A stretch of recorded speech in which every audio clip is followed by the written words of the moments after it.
Good morning po. Habang maaga pa, feng shui tip ako ha, lista nyo. Get your paper and Get, pencil. get your paper and pencil daw, sabi ni Inday. Hindi, ito ang feng shui tip ko sa lahat na tao. Maraming nagtatanong dito. Naisip ko, ay mag-TikTok na ako. Sabihin ko sa lahat na tao. I-share ko lahat na alam ko sa share ko kayo sa inyo po ha. Good morning po. Baka mamaya wala kaming live ha. Sorry po kasi half day si Rena po. Okay. Ngayon, feng shui tip tayo ha. Sa may mga tindahan po. Alam mo, mga tindahan natin para tindahan ko every day, kasi baka nakalimutan mo, every day nilalagay ko isang baso, malaki or maliit, pwede ilalagay natin sa harap ng tindahan. Harap pa, every day. Armino, every day sa harap ng tindahan. Tubig. Pwede din ganung baso. Basta may baso. Plastic din, pwede. Lalagay sa harap ng tindahan. It's mean, tubig is pera. Palalagay natin sa harap ng tindahan, ibig sabihin, may pera tayo. Naka-absorb tayo ng pera pumasok. Yun, una-una dinagay ko, effective pa. Lumalakas ang negosyo natin sa papalit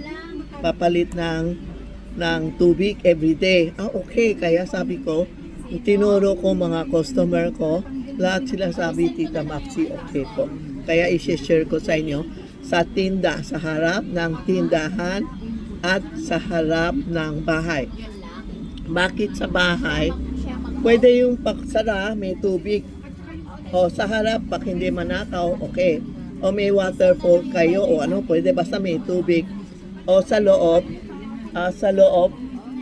may tubig. Ha?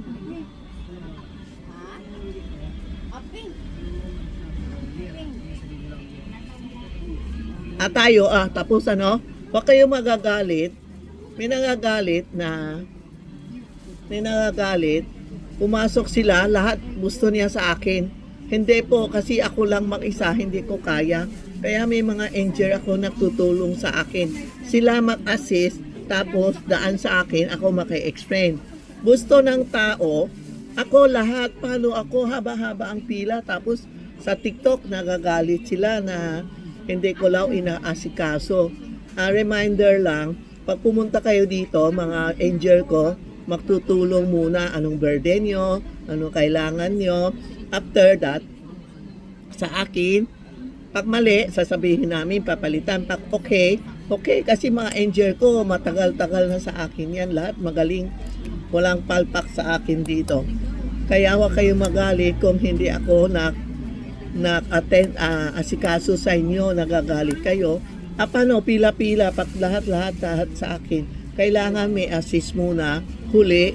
Kausap mo ako kung gusto niyo, antayin niyo. Kasi iba ayaw mag-antay, nagagalit eh. Wala tayong magawa. Tao lang tayo, hindi tayo sane. Na magic, hindi pwede. Inaasikaso kayo, tinitingin ko kung tama o hindi. Pag mali, hindi ko tuturuan kayo, no? Sorry po ha, kung sino nagalit sa akin. Wala akong magawa, tao lang ako ha. Ayaw kayo mag-antay, sorry po. Mag-antay kayo para ma-assist ko kayo. Nagagalit lao, angel lao, naka-asikaso. Haba-haba ang pila, ang daming tao. Paano ako mag-isa hanggang alas 7? Lobat na kami lahat po. Sorry ha, huwag kayo magalit. Nagagalit kayo. O kung saan tindahan magaling, doon na lang kayo. Ha? Huwag mo ibanggit sa akin yung tao magaling sa akin. Okay lang. Hindi ko naman sinabi magaling ako, di ba? I'm sharing lang. Baka kayo kayo maniwala, okay, nagalit ka kasi hindi ko inasikaso ka, ayaw ka mag-antay. Mag-antay kayo. Antayin mo, pila-pila. Hindi ko pa naman pwede sabi, Omar, ikaw na, magagalit yung nagpipila. Sorry ha, kung nagalit ka, kung mas maganda yun sa kabila. Okay naman ako eh, hindi ko naman sinabi magaling ako. Sorry po, tao lang. Yan ang share ko na tubig lalagay sa bahay, sa loob ng bahay o sa labas ng bahay o tindahan. Pero tindahan I need to put in sa labas po. O sa tabi-tabi, basta may tubig tayo. Okay? Number 2, para tayo na yung student Number 2, sa CR po, lagay natin isang buti na may rock salt. Rock salt yung niluloto natin, yung malalaki. Pag na-feel mo hindi maganda o galing ka sa office, may nabuburi sa'yo o kaya feel mo may sakit ka o ano basta o kaya kung galing ka sa hospital, funeral o ano-ano, pagliligo tayo, tuyo hindi basa tuyo. Tapos alis mo na damit mo, siyempre, di ba? Tapos lagay mo rock salt sa ulo, then shower. Madidinig mo minsan, nadidinig ko, shh, parang yung bad energy, lumayas, kasi may asin ako. Try nyo, walang masama. Tapos ang ligo, tingnan mo, feel mo, you are very smooth, magaang ang katawan natin.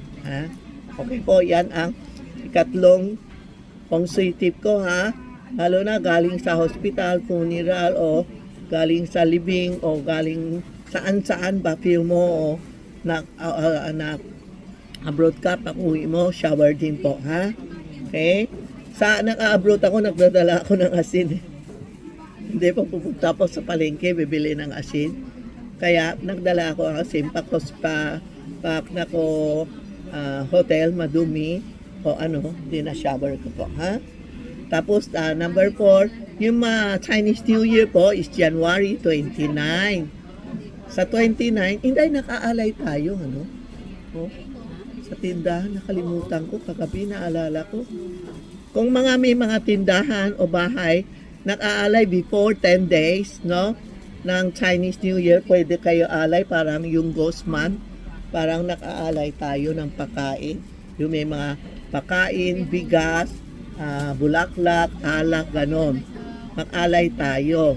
Ako, baka this week, next Sunday, mag-aalay na ako. Sa mga friend natin sa bahay, friend sa tindahan, pakain natin. May bigas, may hopya, may tinapay, may soft drinks, may alak.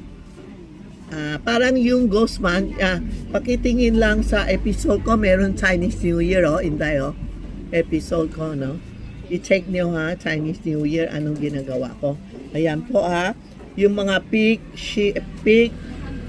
snake, tiger, and monkey, freeze lang. Magsuot ng pulang panty, pulang damit sa Chinese New Year. And every day may something red sa katawan nyo. O kaya, yung mga buntis, magsusuot ng pula panty, pulang damit, para hindi makasakit lifetime, 1 year.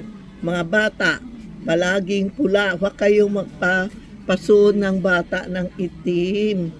Yung mga bad energy lumalapit sa bata, lalo na sa bata po. Mga senior po, ganun din Mga senior, puro pula panty, pula damit po 1 year, kasi this year is a snake year. Illness talaga ang snake. Buong nasa gitna, lahat na tao, ingat lang sa sakit okay? Yan lang po pag may feng shui tip ako, mag-upload tayo may customer na po. Okay, thank you. Listen nyo I-save nyo para alam nyo. Okay, thank you.